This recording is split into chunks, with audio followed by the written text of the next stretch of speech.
welcome to the video. If this is your first time here, my name is Mike. If you've been here before, my name is still Mike, but you would have known that already. If you ask someone from Hardisty why the town exists where it does, they might pause, glance towards Battle River and say, it's the water. Not the oil, not the rail, but the water.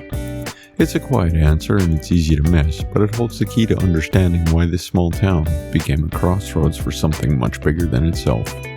Hardisty began as a railroad town in 1906, named after Senator Richard Hardisty. It was never meant to be a destination, just a divisional point on the Canadian Pacific Railway's short line between Winnipeg and Edmonton.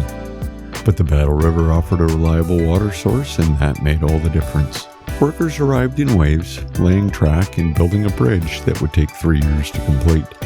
For a time, Hardisty was a tent town, with businesses springing up overnight along the rail line.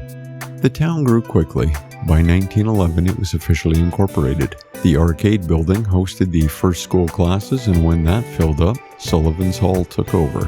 Eventually, a 2-room schoolhouse was built, with a steep outdoor staircase leading to the upper floor. A fire hazard by today's standards, but a sign of ambition back then. Today, remnants of that early boom still stand. The rail line still cuts through town, and the old bridge over the Battle River remains a quiet monument to the town's origins. Hardisty Lake Park, nestled within town limits, offers camping, fishing, and a 9-hole golf course. Recreation layered over history. But why the water? Well, because in 1904, when CPR surveyors were choosing where to place a divisional point, they needed a dependable source for steam engines. The Battle River provided that. Without it, Hardisty might have been bypassed entirely. That simple geographic feature, often overlooked, anchored the town's place on the map. And once the rail came, everything else followed. Today, Hardisty is known less for its water and more for its oil. It's a major hub in Canada's petroleum network, home to a massive tank farm and pipeline terminals that move billions of dollars in energy each year. But beneath that industrial identity is a town shaped by geography, rail, and resilience. Its population hovers around 700, its streets are quiet, and its history still visible, if you know where to look.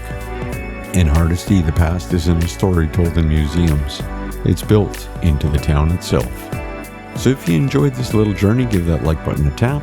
It's free and oddly satisfying. If you haven't subscribed yet, just know I share a new small town story every week, weather permitting, of course. Feel free to pass this along to your aunt, your neighbor, or that one friend who still thinks Alberta ends at Calgary. They need this more than they know. And you'll find great imaging on Facebook, Instagram, and TikTok, because apparently I'm not busy enough. But until next week, drive safe, wave at strangers, and take the scenic route.